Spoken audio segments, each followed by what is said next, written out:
Welcome sa Dries TV. Kung interesado ka sa ganitong news, huwag kalimutang isubscribe ang ating YouTube channel. Maraming salamat! So, ayun, welcome back again sa ating YouTube channel mga kakimpaw, and sa update natin ito ang pag-uusapan natin ay tungkol sa mga importanteng ganap kina Kim and syempre kay Paula Abilino. Pero bago po ang lahat, maraming salamat sa inyong patuloy na pagsuporta at pagsubaybay sa mga daily update natin. Kaya naman bilang pasasalamat, narito po ang mga napili kong komento patungkol yan sa naging previous update. Una komento mula po ito kay Ginang Norma Holles. Sabi niya, Diyos ko naman, di mga agaw si Kim, ibang idol namang mga fans ni Jay. Talian nyo si Echo at itali sa baywang ni Jay para di mawala.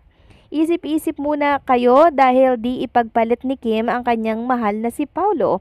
Huwag nyo nang idamay ang mga idol namin sa inyong kalokohan. Mga matitinong tao sila. Isa pa si Echo ay kapitbahay ni Kim kaya binati niya ito. Tumigil na kayo please. Tama kayo dyan, Ginang Norma Cole. Alam nyo po, natatawa na lang ako sa mga nababasa ko sa social media na pinagseselosan si Kim and si Echo dahil nakita nila na parang inano po sa likod ng kamay ni Jericho si Chinita Princess kasi parang pawisan ata yung likod ni Kim Chu. Ginanon po yung likod. So yun, nagselos po ang mga loko at nakita natin yung closeness ni Kim and Echo, no? Talagang true friend si Echo at si Chinita Princess kaya sana wag pong lagyan ng mali siya ng mga fans po ni Jay dahil hindi po ganyang babae si Chinita Princess. Siguro, ganyan yung isip nila, siguro mga ganyan sila.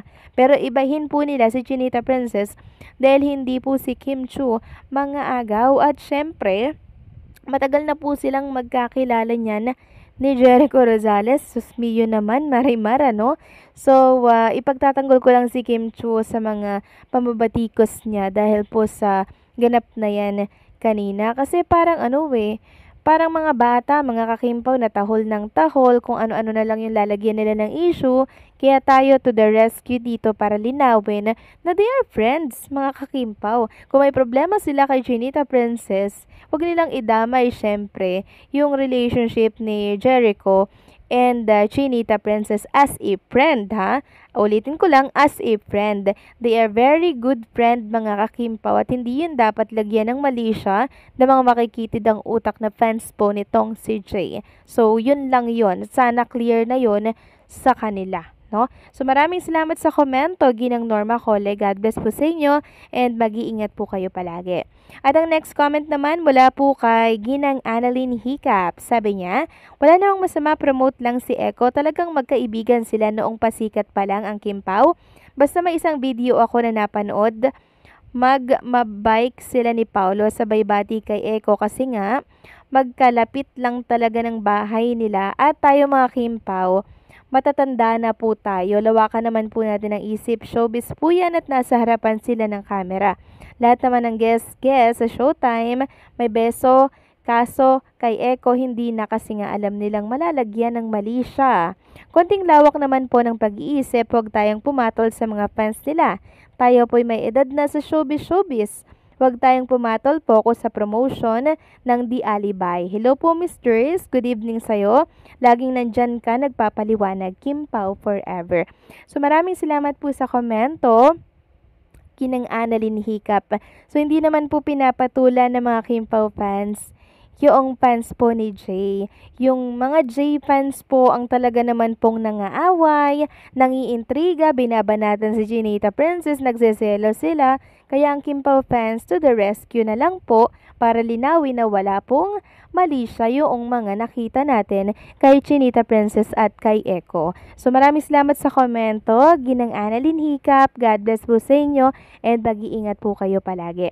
So eto na nga, pag-usapan na natin mga kakimpaw ang mga topic po na nakalap natin sa gabing ito. At unahin nating pag-usapan nga itong tungkol sa ginawa po ni Kim and Paula Abilino dito po yan sa Vancouver, Canada. So kaya po pala merong malaking dala na lagayan po ng camera ng mga lens ni Paula Abilino na parang briefcase siya dahil si Kim and Paula Abilino pala mga kakimpaw kasama po yung Team Alibay na ilan Nag-shoot pala sila dito sa Vancouver, Canada. So may eksena pala sa The Alibay na si Kim and Paolo Avellino or si Vincent or si Stella Marie magka-Canada, mga kakimpaw. So ano kaya yung kwento nun, ano? Magtatanan kaya sila or magbe-vacation kaya sila sa Canada? Yun kaya yung the end nun.